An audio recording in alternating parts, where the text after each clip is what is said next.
Hello, welcome to another episode of My Mate Bought a Toaster. My guest today is the comedian and writer and all-round excellent human, Marcus Brigstocke. Hello. Hello, thank you for having me. Of course, it's great to have you on the confessional sofa. Are all your guests as nervous as I am and trying frantically to remember what they've bought? Yeah, at this stage. There's a series there's a process all my guests go through. There's remembering the password panic attack. Yeah, we've covered that. Done that off air, sadly. Yeah, In many ways, should have recorded it because it's great fun, and I have to say all the same things every time. I logged us into a dormant Amazon account. Yes, that was quite a scary moment. You logged purchases. And I scrolled through and I was saying to you, yeah, this is fine, thinking this is not fine. He hasn't bought anything. This is worse than when Paul Foot had bought one thing. What had Paul Foot bought? Oregano tablets. Fair enough. Do you know what? 1 hour of great chat out of that. Yeah, I bet. But we then, you re-logged in and I'm now in your Amazon account, Here we go. right? We're going to find out the truth. So you just have to sit there and just be open to this, okay? I'm totally open. I have one more question for you. Yes. Am I what you would describe as a heavy user? Well, we'll find that out as we go. Okay. There'll be numbers that will tell us that. Oh, God. We're going back to your first ever purchase. I didn't even know that was possible. Love that moment. It's one of my favourite moments of the show. Hell's bells. Yeah, so, yeah. This is not something I bought last Christmas. This is teenage diary level of Good God. Mm-hmm. I had no idea you could go back that far. Okay. So, brace. In we go. 2012. What a happy time that was. 12 years Let's ago. see whether my purchase history reflects. Well, yes. I mean, it's lovely. On the 16th of December 2012, you bought a coin sorter. Yes, I did. And you know, I ended up, it may show up on there, buying a second coin sorter because the first one was quite inadequate. Aha. You had a lot of coins. Were you being paid to do stand-up in coins? Or At that time, I did have a lot of coins, as I think most people did, because you'd buy stuff using cash. Do you remember cash? Cash. Imagine being King Charles Yes. and waiting that long to have your face on the money, and the same year that your face goes on the money, we all go, we're not using that Sorry, anymore. mate, we've all got Monzo now. Yeah, sorry, mate. Soz Charlie. Beep. I mean, Off you go. it is so incredible, isn't it? Ditto stamps. That's just a QR code, more or less now, Yeah, Charles. exactly. No So one sends anything physical anymore. So I did have a lot of coins because you'd buy stuff and you get change in coins, and then you'd empty your pockets into a pot. Yes. Because you didn't want to set out with loads of change in your pockets. And now I feel the opposite. Now I'm like, I keep seeing homeless people who can really do with some cash. Yes. And I don't have any ever. And you feel like you can't say, do you have a... Yes. Do you do Apple Pay? No, Do you do- I'm no, so probably sorry. not. Yeah, no, I know. There is that thing, isn't there? And also there's a very circular economy with this pot of change that I've got that hasn't gone up or down. What happens is my kids go through it every now and again, find £5 and say, I've got £5. I want to buy like Roblox or whatever the hell it is. Like stuff online. They give me the £5, right, in cash. And I say, okay, fine, I've got £5. I buy them this thing and then I put the £5 back in the pot. Yeah. Month later, they find £5 and we go again. Yeah. So those coins are now, they're just meaningless tokens. Yeah. That's what's happened. Not good. So this was for you? So, well, I think I had to get another coin sorter because I think what it did is it sorted the coins, but it didn't have, I needed a tube that said, that's £1 worth of 2p pieces. Yes. Because sorting them and then having to count them individually was more than I was willing to do. Don't you miss those moments, though, where you'd go into a post office? I remember doing this as a kid with 2p's, and you spend a long time at the counter. And they go, there you go. Yeah. There you go. Is that enough for the for the tape I'm saving for? Exactly. But those interactions, right? Like, you would never spend that long there just watching someone paid by the state to go 2, 4. The people, can you imagine now, the people behind you? Oh. If you showed up with a load of old coins and went, sorry, would you mind just counting through these? There'd be violence. Oh my God, they'd be livid. There's almost a TV show in acting like it's the 80s, in like hidden camera, just going out there and doing things like it's still the 80s and assuming it's fine. Just like, hi, I'm getting this booze. It's for my mum. That's what I used to do. That's okay, right? I have a feeling that I must have done, that I set up an Amazon account because I just reached a point where I went, these coins. I mean, they're not going to they're not going to sort themselves. I opened the door on a world of tax avoiding nonsense. Yeah, not mine, Bezos's. No, absolutely. I mean, that is there's an irony there, isn't there? You've used the modern cashless way. Yeah. To sort out your cash. Yeah. Elsewhere, you've bought all-in-one romper suits for adults, blue and pink. Okay. Lovely romper suits. Is it December 2012? Can I see those? Yeah, there you go, look. Yeah. I mean, I don't have them in. Okay. Yeah, good. Love a romper suit. There was a bit of a romper suit vibe at one stage, wasn't there? There was a bit of I've got a lot of one-piece things. I've got one... Yeah, I have. I was given a really good one. I was on The Jump, the Channel 4 show. Son's injury? No, broke my leg. Are you joking? No, broke my leg in the final. I was the last one standing from, and I do mean standing, from the original lineup in that show. Flash Gordon broke his shoulder before we'd even gone to air and was hospitalised. Just practicing? Hospitalised throughout the production period in Austria. And I tell you, this was such a golden moment. I had a mate in the car. Yeah. All right, so Sam Jones, who played Flash Gordon, now does private security in Mexico. If you're in Mexico, you can book Flash Gordon to make sure you're okay. Oh, my That's days. his job. And you do, in certain parts of Mexico, really need that. 100%. Mm-hmm. So I was in the car with a friend. My phone went and I clicked the thing and I went, hello. And it was a foreign number, which I always answer in case they're interesting, right? I was like, hello? And this voice went, Marcus, it's Sam. And I was like, sorry, you're calling from overseas. I'm not sure who this is. He went, it's Flash, man. Flash Gordon. Oh, wow. And my friend was like, what the hell is this? And I went, Sam, how are you? And it was ringing about a thing. It was a moment of pure joy. Anyway, to come back to The Jump. The Jump is one of the most ill-conceived TV shows of all time, simply in terms of health and safety. Hand in the air for truth, right? What is that? I never put my hand in the air for truth. But my point is, I'm telling you the truth, is my leg still hurts and we're 10 years on. If they did another series of The Jump, I'd do it again. Why? Because I was trained badly to do stuff that I've loved since I was a kid. Mm-hmm. I did the skeleton bobsled. My chin that far off the ice, 70 miles an hour, my life. Face first down the track. It was unbelievable. Where does your brain go when you're doing that? I went off a ski jump. But where does your brain go? Does your brain disappear? Or like? No, mine goes to... So I don't drink and I don't take drugs, right? So I've been sober for all my adult life. And there is definitely a part of me that's like, that looks like it might have a buzz in it, you know? Stand-up being a big part of that. Yeah, you know, there's the whole... For a lot of people, the notion of getting up on stage and declaring, I will now be funny for a set period of time and everyone will like what I do, is as terrifying as going headfirst down a skeleton bobsled track. So I have that. I loved it, man. I loved it. I mean, I didn't love hurting myself. How did you do the leg break? What happened? Was that on the ski jump? No, well, yes and no. Something happened and I'm unclear what, but my leg hurt a lot the day of the final. Right. And I was like, oh no, but it was working. It kind of worked.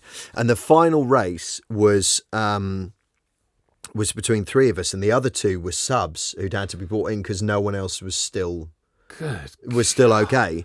And it was a ski cross race, right? So you're going round bank turns and over jumps, like quite big jumps. And the final kicker on that jump to bring you down to the finish line was over 6 foot high, and with a fall away on the landing. I just know. So no. The idea is you go tall. And when you hit the jump, you crush it. You kind of suck it up and try and go long and flat so you're not gaining too much height. But that's that core strength as well you need and the compression. Yeah. And you have to hold yourself in the air in a small place and then unfold as you hit the ground. So my knee, right, I did the compression as I came off the jump and the release is what broke my knee. Yes, of course. So the ACL snapped, not on the landing, but on the release. So I was then in the air with one leg just hanging down because it wouldn't work anymore. and then I started rotating in the air because the other knee was up, and I thought, right, now I have to put the other leg down. So I'm now coming through the air like a panicky starfish. I had enough time up there to plan what I was going to do with the rest of the summer. Genuinely, I was in there because I'd come off the jump because I only could. I'd come off it wrong, and I was just in the air. I can catch up on my reading. I was up there, Fraser. Yeah, I'm gonna watch those. I'll get the wire out. I get that done. I mean, I'm in the air, and this already hurts. I imagine when the ground, which is now rushing up towards me, impacts against me, I imagine that'll hurt for a while. So there's that. Oh my Lord, it's incredible. I just can't. I mean, you know. It's one thing to do, I'm a celebrity. You just get hungry when you do that and you eat maggots. That's sustained bodily pain that you're now in. Yeah, it's bad. But I was the only person out of everyone who was on series 1 of The Jump who had written into his contract that I wanted to keep the stuff. So no one else had. And as I was being carted away in the ambulance, I was genuinely yelling to the production staff, I want those skis, they're mine, that helmet, right? That's the gloves, I want the racing gloves. Yeah, they're mine, the body armour.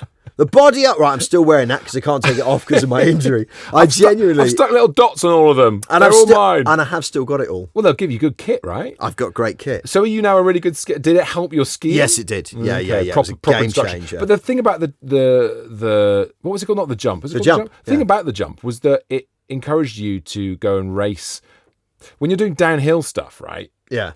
There's a gravity thing that kicks in. If I'm racing on flat ground, I can control how fast I'm going to go, and there's a point where I go, I'm now out of control. I can slow down or something. Yeah. If you're going downhill, gravity is now. Yeah. Do you know what I mean? There's like a set number that gravity's going to do to you. Yes. And you just have to ride that. That's correct. And you can't withdraw from that. No, you can't. Isn't that exciting? No, it's awful. I loved it. I really loved it. It was such a buzz. It was amazing. Okay, all right. So I got given yeah. like all in one for like after you've been skiing or training all day, all in one things to flop about in. Yeah, okay. At around that time. So are you a good flopper abouter at Homer? Does that No, I'm like I do hit a point, especially now because Rachel and I have got a 2-year-old, so I'm really tired. Yeah. So I can like properly flop, but if I flop, I'm asleep. Yes. If I'm not asleep, I'm up and down. I do stuff. Yes. There are coins to sort. It's very binary. I'm either 1 or 0 at this point. Yeah. 100%. Yeah. So you got 2-year-olds. So you got a 2-year-old. Yeah. I must say I love interviewing people who have got kids that age because you're so tired, you're very disinhibited. Yeah. The brakes are off. Yeah, they're all gone. They're all gone. Conversationally, you're going downhill. Add to the exactly, you're in the air, and one knee has collapsed. Add to that, I'm a stand-up, so I sort of barely care. Yeah, it's just great. Yeah, it's fabulous. Yeah. Okay, well, look, let's go on to 2013 now, and Songs of West Side Story on the 2nd of December 2013. Lovely. What, the sheet music? Let's have a look, shall we? No, I think it's maybe one. Oh yes, it's called. They call them an audio CD, so it's like Spotify but on a disc. Yes, CD. Really? West Side Story. It might. I mean, listen, 2nd of December, Christmas present vibe. Yes, that would have been a Christmas present. I mean, all that's making me think of is the Leonard Bernstein film, which spent no time at all on West Side Story or his relationship with Stephen Sondheim, which.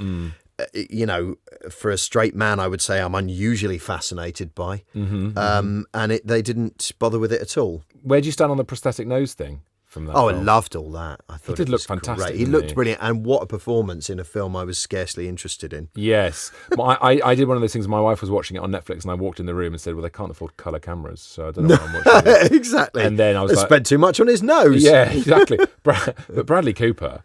I mean, he's a magnificent actor. He was fabulous. He is great. And obviously a deep Bernstein fan. Yes. Yeah. I mean, that might have been for me. I do love a bit of West Side Story. Loads of fascinating reviews on here. Many of them very positive, but of course it's much more interesting to go to the negative.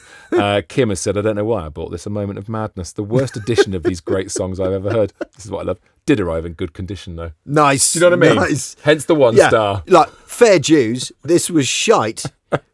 But it worked. My God, what a terrible record from Pop Shield. Apart from the Jet song, which is really fantastic, the rest of this CD is remarkably horrid, apart from the sleeve, which is quite nice. So again, people appreciating the physical objects. That's nice. Are you a fan of musicals? Oh, God, yeah. Are you? Yeah, massive fan. Are you? Massive fan. My daughter and I are going to see Starlight Express when it relaunches this year. Oh, wow. And so I first saw Starlight Express when it opened at the Victoria Palace, and the roller skaters skated behind where I was sitting. Yeah. And my mind blew immediately, and I was then obsessed with what I will confidently say is one of the worst musicals ever created, and I love it. There is a sort of thing with people who like musicals. I like going to watch them in a sort of greatest hits way. You know, I just like them. But people are either massively aware of when something is a bit kitsch and crap, or will equally ascribe massive high art to the best ones like Hamilton or whatever. People, you know, there's a good range. You can enjoy them when they're terrible. Yeah. And enjoy them when they're amazing. Everyone's singing. But in between times, the ones that are quite bad are really awful. You did Spamalot, didn't you? I did Spamalot. I also did Barnum and did a 10-metre tightrope walk. At some stage in this history, you'll find a lot of foot cream. You did a 10-metre tightrope walk? I did a 10-metre tightrope walk. In real life? 8 shows a week. And I fell off most shows. And this was There's a lot of you falling off in this show after my bad knee, And what was amazing about it was, so I did the tightrope walk, explain context for. Okay, so P.T. Barnum is obviously the subject of Barnum. The end of Act 1, while Barnum is actually singing a song about giving himself emotional position to have at the end of Act 1, Barnum is really giving himself emotional permission to have an affair with somebody who is waiting at the other end of a tightrope that is established for him. And it's all about balancing whilst trying to make these decisions. Anyway, he then, whilst singing, gets on the tightrope and walks across it to triumphantly end Act 1. And when Michael Crawford did it, he did a very high tightrope. Really high, and he was brilliant. He really was. He was astonishing. I mean, he was just amazing. Okay. My tightrope, as far as I'm aware, is the longest one that any Barnum has ever attempted. Oh, so not high, but long. 10 metres long. That's absolutely... It wasn't very high because I was at the Menier Chocolate Factory's stunning theatre in Southwark, which doesn't have a high enough ceiling for me to be very high. It was high enough to not want to fall off. Yes. Oh, but, okay. So when I walked across, I often fell off, which the audience found thrilling, because once I really learned to do it and walked straight across while singing, they were like, oh, that's good. Yeah. When I fell off and got up and did it again, they were like, this guy is a god. So is that what would happen? You'd fall off and you just have to start again? I was allowed 3 goes. I was going to say, if there's no upper limit, what time did the show finish? 4 a.m. Just Brigstocke. I developed a lot of patter for when I fell off. The stand-up is going to kick in. Yeah, it was really, really fun. So what was supposed to happen was when I reached the other end, the company, which is a mixture of circus performers and musical theatre performers, all of whom were eye-wateringly brilliant, and most of whom could probably walk that tightrope backwards with their eyes shut, had seen me fall and fall and fall and fall. The first time I actually made it across... They failed to go into the beautifully choreographed theatrical tableau that they were meant to strike to finish the song. All I heard when I made it to the other end was one of them very loudly declare, "Fuck yeah!" And all of them whooped and applauded, and there were tears, and it was magnificent. That's incredible, because what you're doing there... It's making me like really emotional thinking about it. It was such an amazing thing. But you're combining musical theatre, acting... singing, circus skills, showing off, comedy, sort of circus skills / sport, in one thing, and you're being paid. Dream scenario. It really is. Yeah. To be fair, a pittance on the money. Well, who cares about money? You have done, like, I look at your career and the way that you have the starting point of stand-up, jokes, but the stuff that you've done off the back of it, the presenting, the sitcoms, the writing, like, is it just a case of just see what comes along, really? Just, someone wants me to go and walk on a tightrope. Do you know what? It's random. It is. And I'd have been well advised to do far fewer things and become better known as a stand-up. Yes. And I'm glad no one advised me. I've had and continue to have an amazing time. And Spamalot was wild. It really damaged my stand-up career, no doubt. Because I took a year out. Yeah. I went on tour with Spamalot for a year, having the time of my life. But look, if Monty Python show up, if Eric Idle goes, here's a script we wrote, do you want to do this? It's like... Yes, I do. Of course I do. Yeah. Of course. And but I'm going to take your stand-up career and put it in deep storage for a bit. We'll just shelve that. And people don't thank you for disappearing and coming back. They don't go, oh, he's back. Hooray. No. They just go, all right, mate, we've moved on. But I loved it. Spamalot was amazing. Yeah. Going back to stand-up is very much like going back, coming back from university to your family. It's like maybe like a sibling who's just like... You've been away. Think you're good, do you? Yeah, exactly. Yeah. Your room's an art room now. Yeah, so, exactly. Right, okay, it's got a Peloton in it. Yeah, exactly. Yeah. Mum's left. Yeah. Okay, good. All right. So we're in 2013. We're having a little sniff around. All that from West Side Story.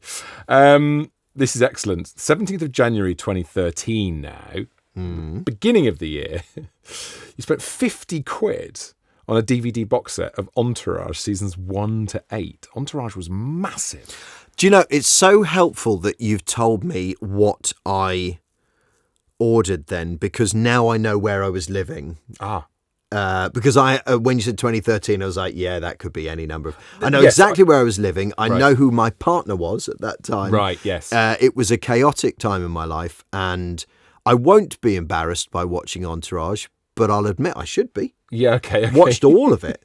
Watched the whole lot. So what an ugly show that is. I never watched any of it, but it was one of those shows where people went, Entourage is amazing. Like, people were obsessed with it. Yeah, it was well acted and really well produced, but what it was an incredibly ugly thing. And you end up, I mean, oddly, I've had probably 4 run-ups at The Sopranos, and I've never done it because I've just sort of gone, yeah, but these people who you're asking me to be on board with are awful. Yeah. They're really horrid people. Very murdery. And yet with Entourage, this terrible, terrible gang of arseholes, I was like, yeah, good for you. It makes you feel like less of an arsehole. You know what I mean? It does. An arsehole can be warm and lovable. Yeah. So therefore, there's still hope for me. Yeah. So slightly chaotic time in life.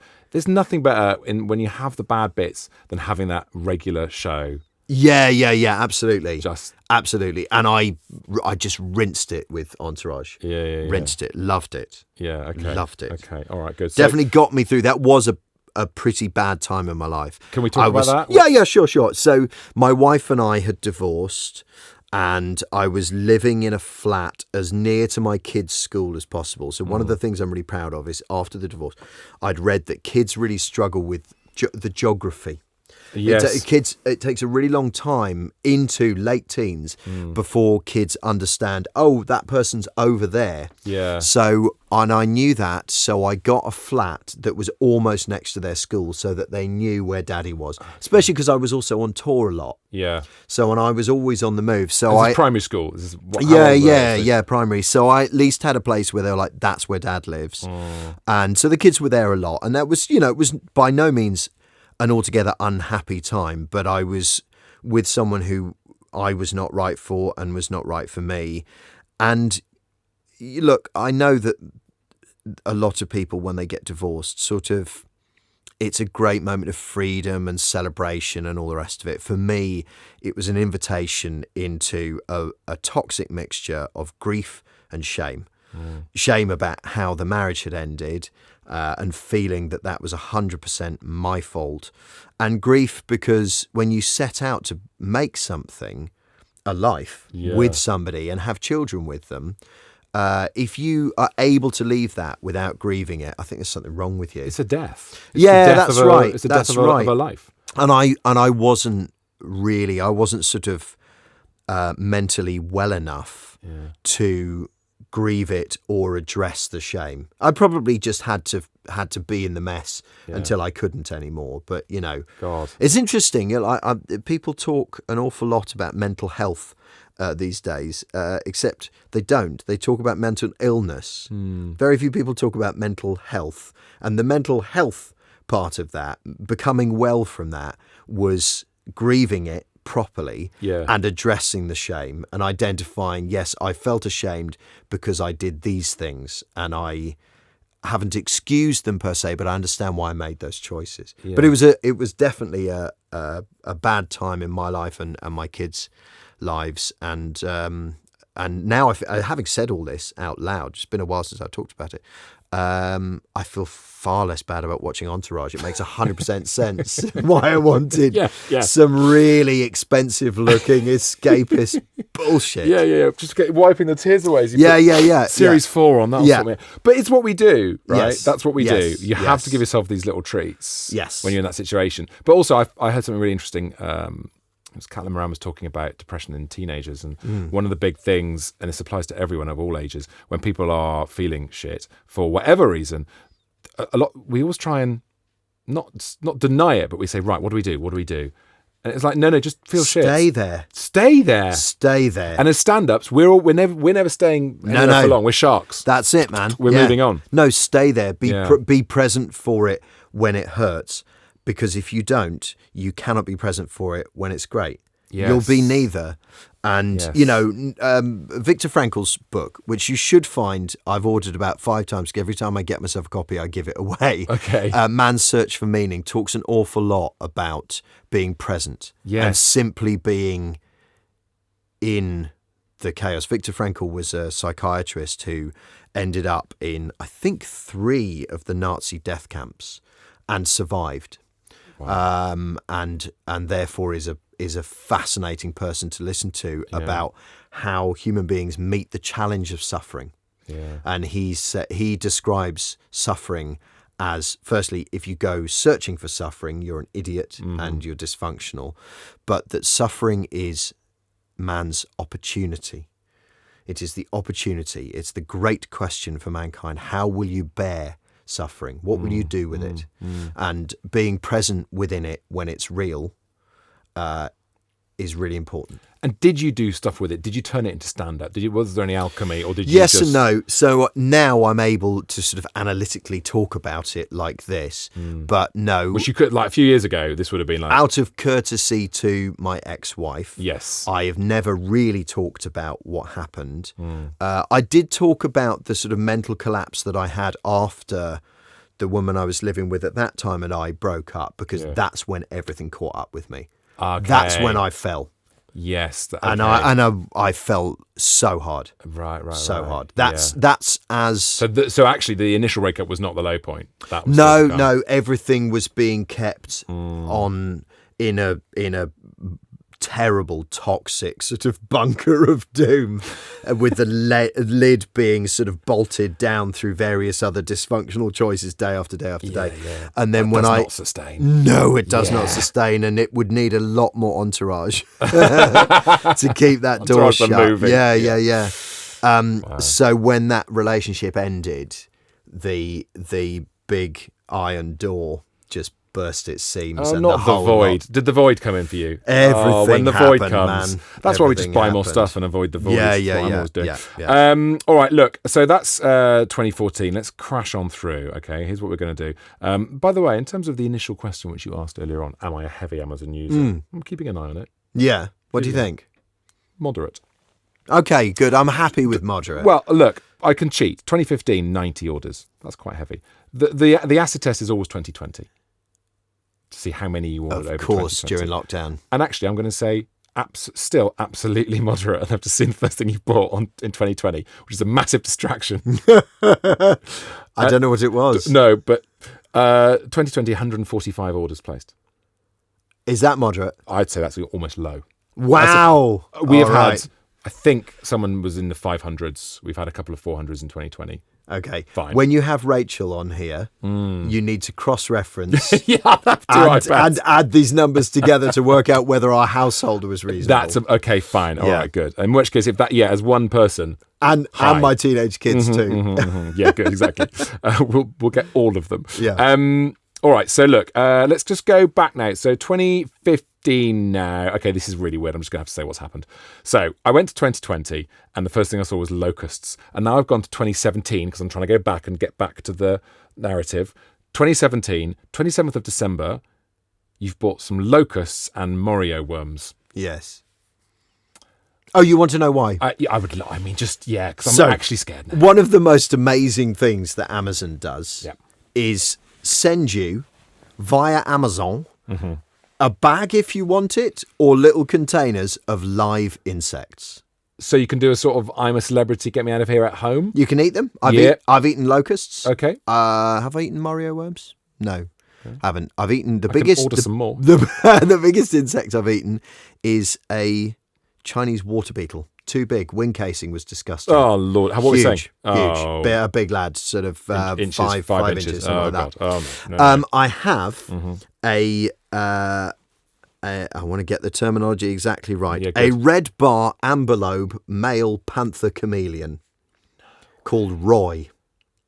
When did Roy arrive in your life? Roy is 8 and a bit years old now, so he's a very old boy. For a chameleon, he's incredibly old. In the wild, none of them live more than a year. No. They get eaten, they fall out of trees. In the wild, if you keep a chameleon alive and okay enough to, for all of that, for more than 7 years, you're sort of a god. Right. So I'm at god status where Roy's concerned. So you're big in the chameleon community then? Well, more to come where that's concerned.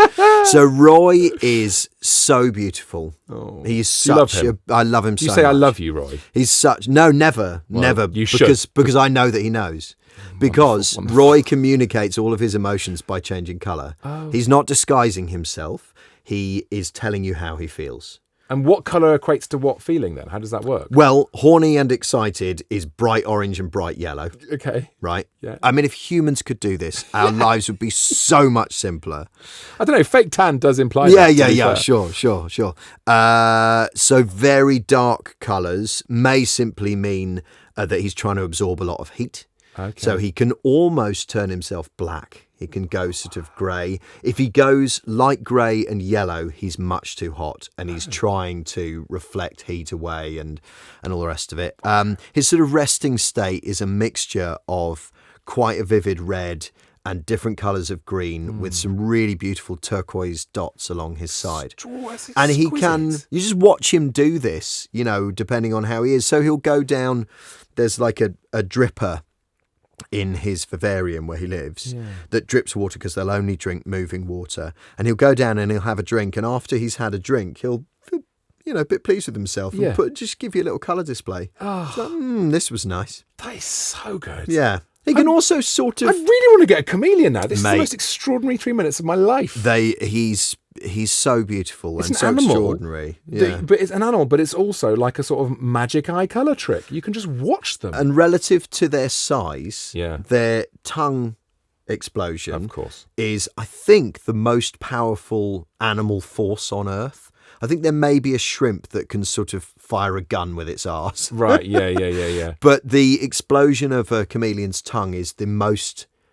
I'm pretty sure is the most powerful animal thing. So Roy is... Have you felt it? Has the tongue ever... Yeah, so I hold the bugs in my hand and it's like a proper whack. Wow. So Roy is... He's shrunk a little bit because he's very old now, but he's sort of 14, maybe 15 inches long. Yeah. And his tongue is that and a half if he wants it to. So his tongue...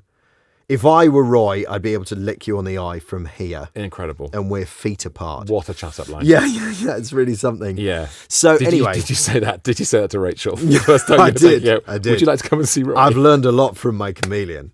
Oh, God.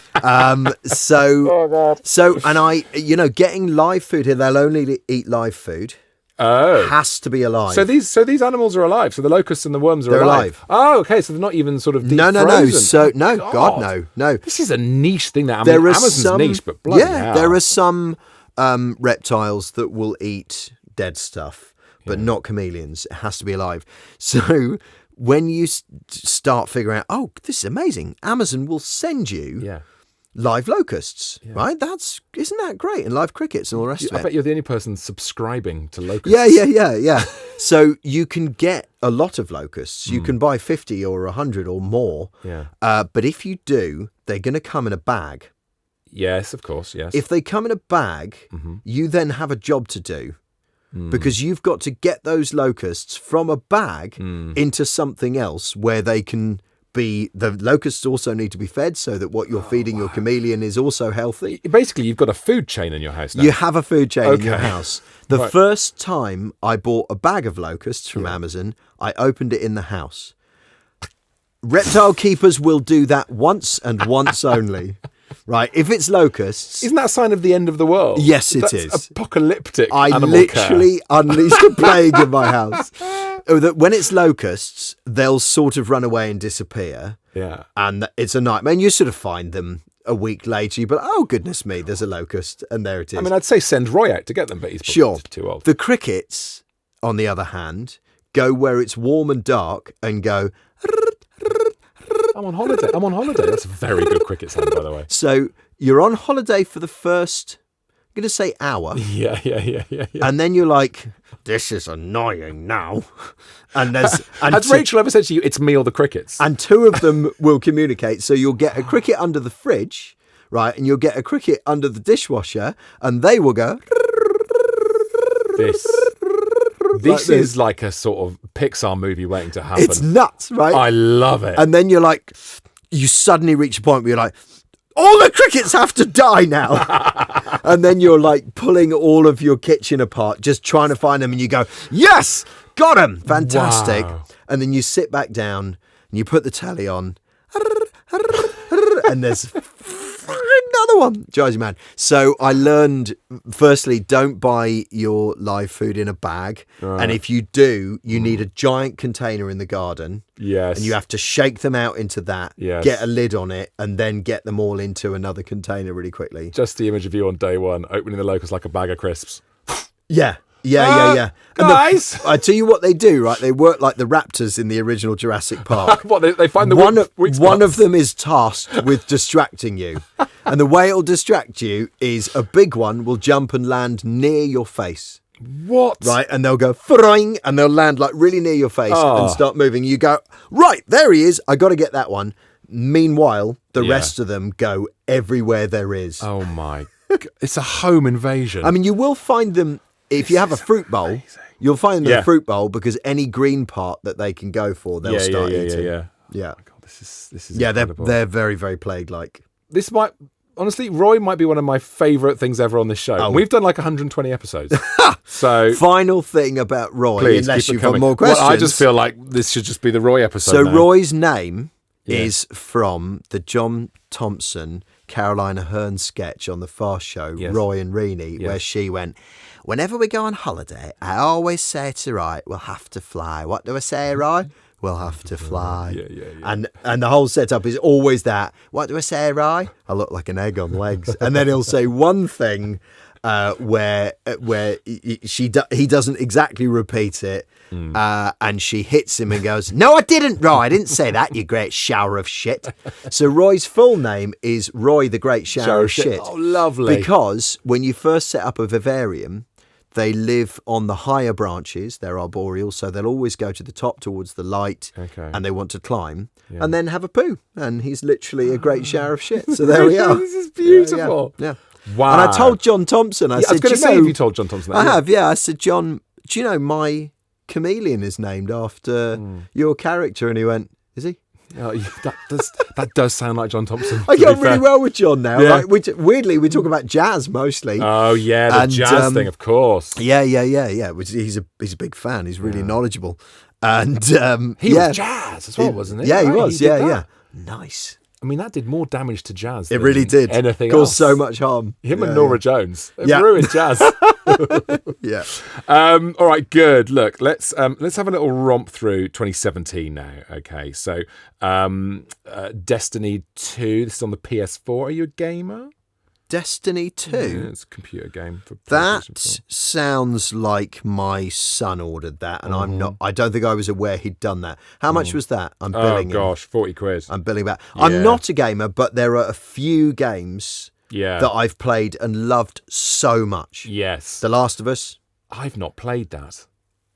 Is that PS4 only? Made me cry. Are you joking? The narrative of those two games is so incredible. Do you mind the spoiler? Well, I don't, and I hope the listeners don't. Crack on. Big spoiler coming.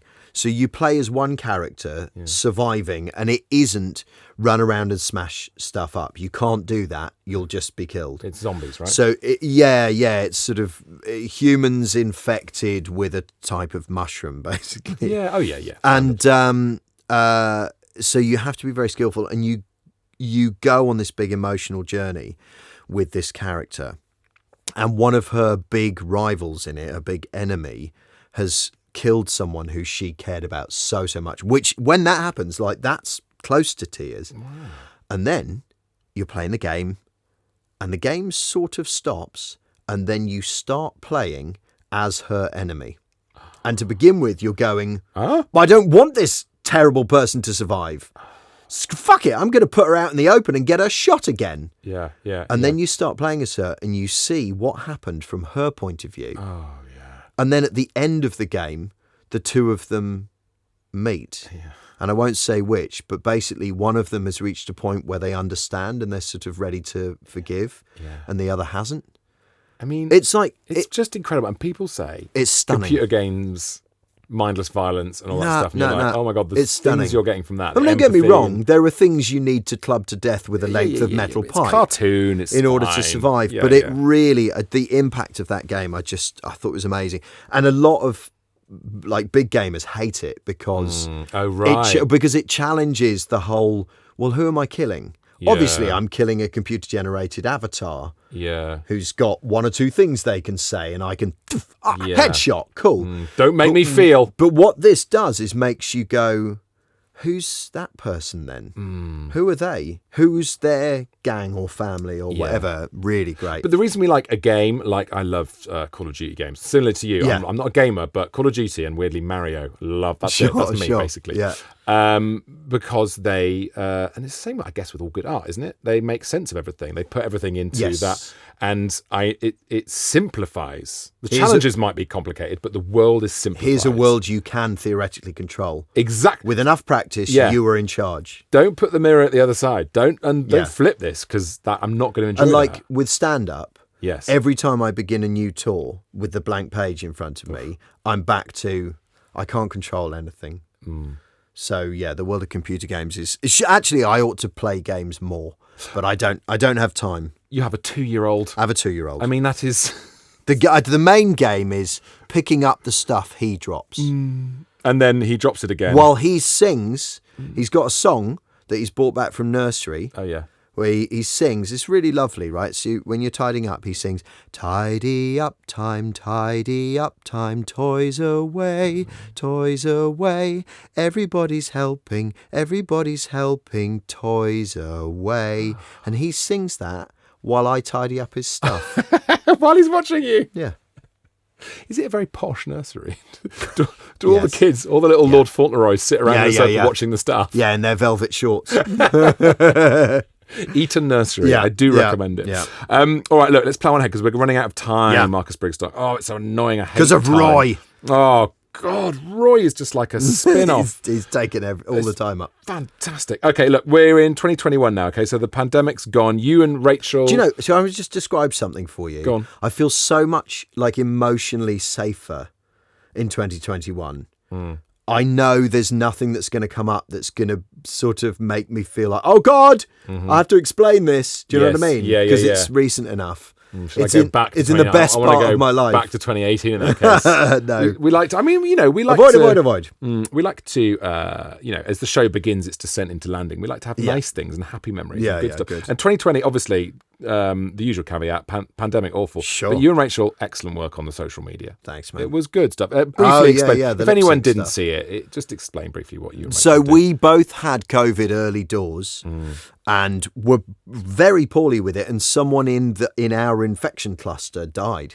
Oh God. Yeah, so we all got COVID, a big group of us, on when recordings were, no one knew what to do. There were no proper rules. Yeah. Everyone was going, how do we be careful? We'll try and be careful. Yeah. And everyone on the production got COVID, and Tim Brooke Taylor died. Oh, of course. That was us. That was us. That was our group.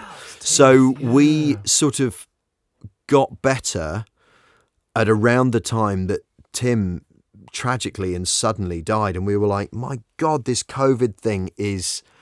There are people going, what? I've had it. It's just a cold. Yeah, and we were like, no, like we now know someone who we cared about, and loads of people, internationally loved, who's died. So it was... This is very early on.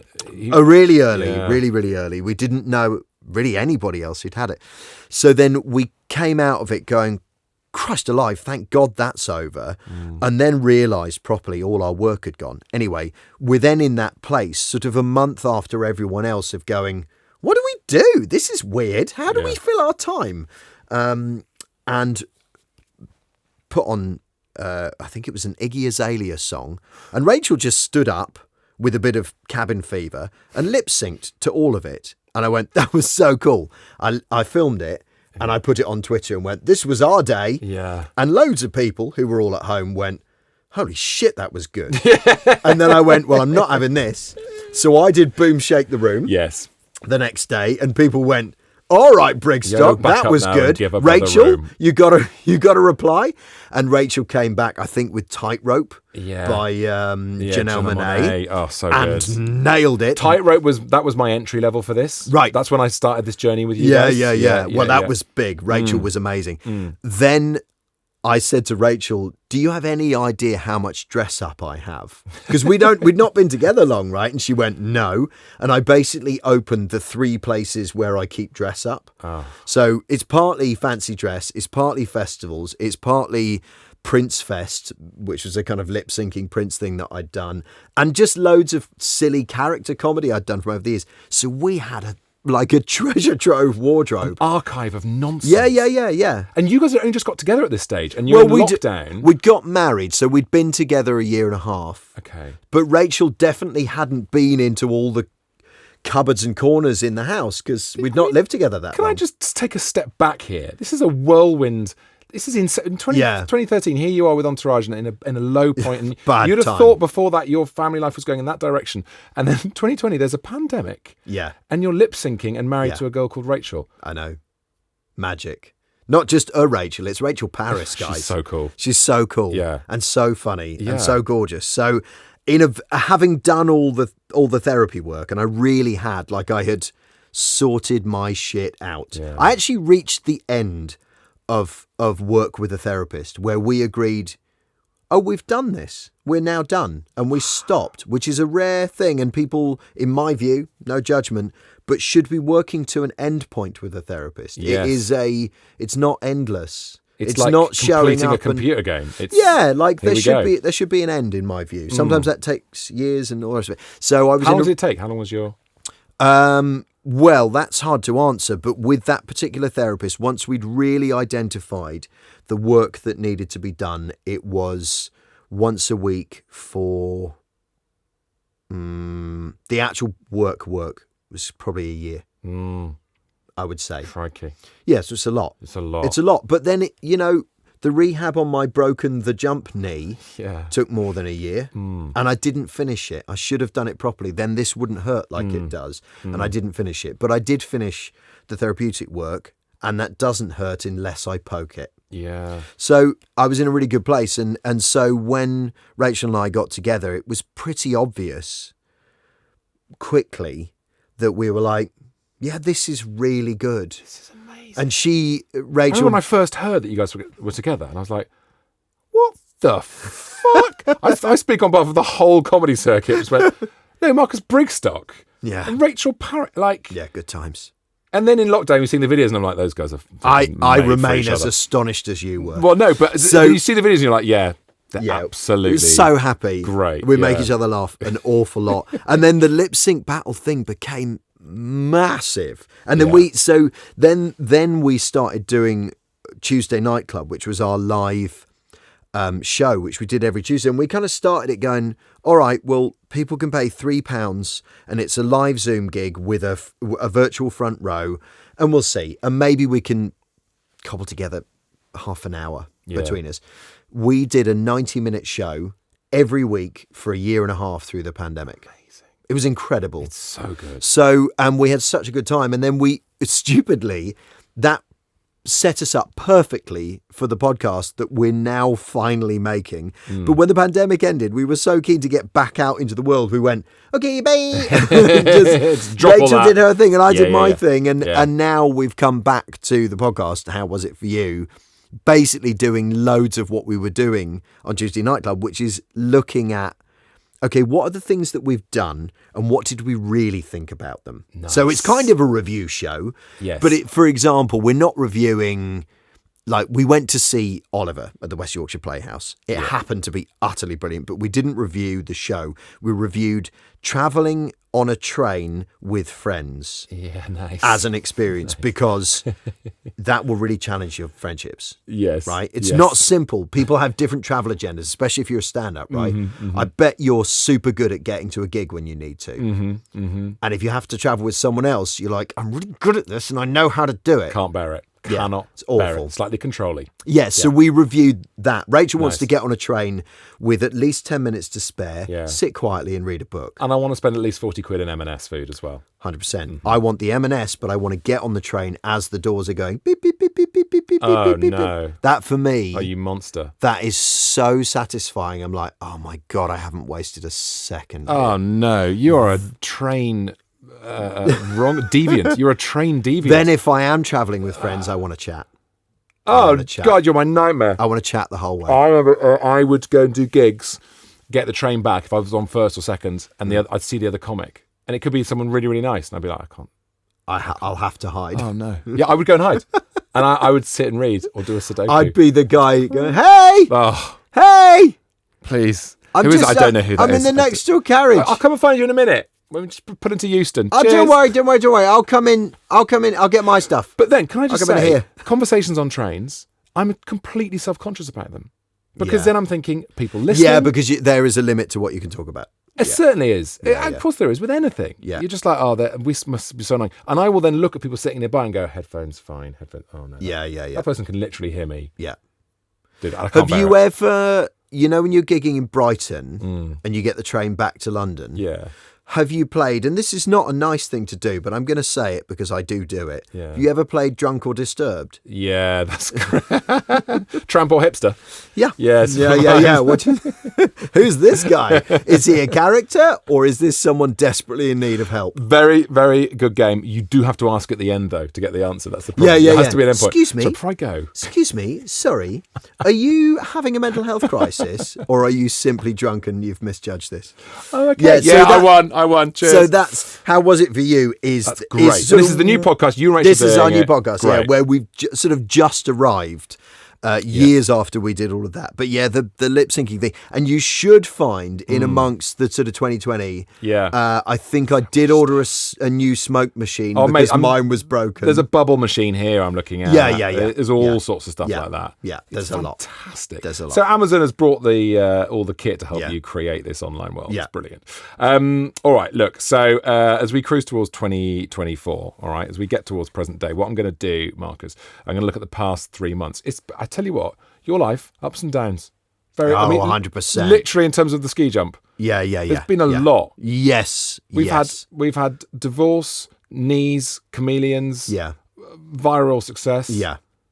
The people, anyone who knows me would 100% go, my God, there's been some ups and downs in your life. Some of the greatest, just joyful, amazing things to do and some deep, dark lows. But also, yes, and also I'm getting strong yes man vibes from you. So things come along and you'll always go, cool. More so, I mean...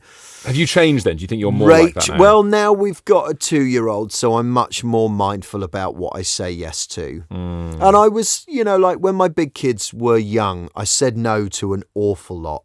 I got offered a lot of like international work in Australia, for example. I never went because I was like, no, it's just too far from the kids. You know? I did a few like big things, and the Spamalot tour, as joyful as that was, and I don't regret it, was too long away from the kids. I can't stand it. Yeah, it's really hard. And that was 8 shows a week. Oh, mate. So you couldn't get home. Yeah. So would you think twice? So if a live thing comes along now? No tours now. I tour with stand-up.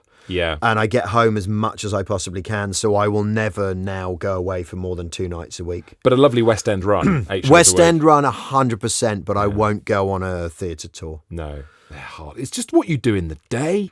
It's just And if your sort of trajectory isn't quite good, if it's quite good, it might get much better. If it's bad, it will get worse. And also, I'd say you mentioned earlier on, like career-wise, you've just done everything. And earlier on, if you'd just stuck at one thing. But if you'd stuck at one thing, say you'd been the guy who presented the thing on the thing. Yeah. The rest of your career is then, who's in it? Oh, it's the guy who presented the thing on the thing. Yeah. Whereas now it's, Marcus, he's a I don't know what he is, but he's a chameleon. You know what I mean? He's a chameleon comedian, exactly. It's Roy. Yeah. It's that thing, right? I think the Miles Jupp does it as well. Just like loads of stuff. Amazing. All the things. Yeah. Talking of all the things, we are getting towards the end now, so I'm going to have a quick look over the last few things. And there's a lot of vinyl here. Yeah. Night Dreamer, The Fabulous Fats. This is jazz, and I don't want to talk about it. I understand. So I'm sorry. Do you hate jazz? My father-in-law, it's not just Johnny. My father-in-law loves it. Yeah. He's obsessed with it. He's a big fan of yours. Yeah. And there's something about the looseness of it all. Yeah. It scrambles my brain. No, I hear you. When I was learning to tightrope walk, because I'd have to do it for hours on end, I'd always play music, and my tightrope teacher said, you have to stop listening to jazz. You cannot, it's literally knocking you off the tightrope. It gives me a panic It's pulling attack. in too many different directions. Yes. But the trouble is, as a term, jazz is, I mean, a lot of those musicians actually found it quite offensive. It was a white way of describing black music. Yusuf Days has just released one of the best new jazz albums ever, called Black Classical Music, and Miles Davis called what he made Black Classical Music, and that's really what it is. But the point is, there's too much jazz for anyone to say whether they like it or dislike it. Yes, of course. Because jazz includes Louis Prima singing Just a Gigolo, which anyone can listen to and tap their toe to, and it's wonderful and it's easy breezy, or Ella Fitzgerald with Louis Armstrong, and even if you sort of don't love that old sound, you're like that. That's pretty beautiful. I mean, I listen to Billie Holiday and I'm like, this is great, and my wife's like, yeah, but this is jazz, and I'm like, yeah, okay, it's jazz I like. Yeah, sort of. And through to, Gretchen Moncler III, whose avant-garde trombone album is... Like, I play it once or twice a year and try to like it, and I cannot. I've only got lucky with Bitches Brew by Miles Davis, I'd say, twice in my life. And by got lucky, I mean listened to it and gone, God, this is good, as opposed to going, ow, this is exhausting. So to appreciate it and to get to that stage where you think, God, this is good, you have to let down all the thoughts, right? It's just feeling, isn't it? You have to sort of, is that right? How do you get yourself into the right place? There's a couple of ways. So if you're like Rachel, who studied music at Oxford, you can do it. You can go, I see, yes, they're doing that. They're following that sort of pattern of music. The scales exist on this thing. Or you can let go completely and go, this is a group of people communicating with each other in a truly magical way. It's like, for me, I can't stand magic, but I love improv. Because something is created that didn't exist just before. Yes. And with really great jazz, those musicians are doing exactly that. There's this sort of famous story where Herbie Hancock was playing for Miles Davis at a time when Miles Davis's group was the group to be in. And Miles was soloing, and Herbie Hancock was supposed to be sort of underscoring it, and he hit the wrong chord. Big time, like wrong. And he was like, this is the Miles Davis band, this is the best band in the land. Yeah. And he said Miles Davis did not take it as the wrong chord. He took it as a challenge and an invitation to do the next thing. And the next note Miles played, he yes-anded it and made sense of it. And you can hear it in the recording. You're like, yeah, what is that? Yeah. And there's one on Kind of Blue as well, where I think it's Jimmy Cobb hits the big cymbal just as the solo starts, and it's bad manners. Right. Bad. You do not do, you do over the... But what it does is it launches that solo into this place that wouldn't have existed before. So as you can hear, my thing is I'm into the communication of it. Yeah. And so when I buy these, I love the records because they all have so much, the vinyl, I mean, because they have so much information on them. And these musicians would be like band leader in one, and then the next couple of days, they would be the sideman to someone else who'd been playing for them. It was this amazing collegiate it was the most creative time in music that I think has ever existed. So I'm kind of fascinated by it. It's also sort of this beautiful, curated, constantly evolving chaos. Yes, which is sort of, I feel like, where we've got to with you going through this purchase history, all the different things, all the different, many strings happening. And let's go for the last thing, right? Yeah. What did I get? I always try and do this thing. I should know. I always try and do this thing where it's like, the last thing you bought, this tells us everything about your life. Maybe it does. It's a... Is it a heat lamp for Roy? It's not a heat lamp for Roy. It's not a heat lamp for Roy. Let me. I'm going to click through to it, right? It's a... it is so... It's so... Oh, wait, I know what it is. It's mundane. So boring. It's a metal dust plug. Perfectly fitting, not easy falling off, easy to install. It's a tiny plug to put into your phone. Yeah. So that dust doesn't go into your phone. Yeah. And that is the final thing. Do you have... How the hell do I extrapolate? Do you have an iPhone? I have an iPhone. Do you have a case on your iPhone? I have a case on my iPhone. You know the bottom of the case around the charging point and the speakers? Yeah. Is that a sort of bucket? Yes. And does that bucket fill with astonishing shite? Disgusting. Have you lost a phone to that substance yet? I have not lost one. I believe my phone may be terminal. There's a lot of it in there. I've got a paperclip and gone in and taken... You went paperclip? I went paperclip. So your phone's a write-off. You can now only charge it with a magnet charger, right?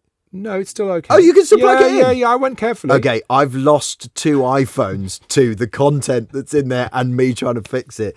So I now buy a little butt plug for my phone that I insert so that I don't go, look, because I hate built-in obsolescence. I hate it so much. It's evil and it's killing the planet. Exactly, right? Yeah. And I shouldn't have to get a new iPhone. I'm not into the new tech. The tech in computers in about 2010 is basically all you need. You don't 100%. need this stuff. 100%. So I buy that so that I can hopefully keep this phone for years and years and years. Listen, I've done everything I can to make that less boring, but my God, what a dull man. I think ending on a butt plug is perfect. I think I don't see dull. I think it's... We've all finished on a butt plug before. Do you know what it is? It's you're trying to... You're keeping out the chaos. That's what you're doing. I'm trying to. You're trying to keep things tidy. I'm trying to keep my openings clean. That is a great way to end. A happy ending is a clean opening. Marcus Brigstocke, you are fantastic. Thank you for coming to do this. Thanks for having me, man. It's been really good fun. The podcast with Rachel, give us one reminder again. It's called How Was It For You?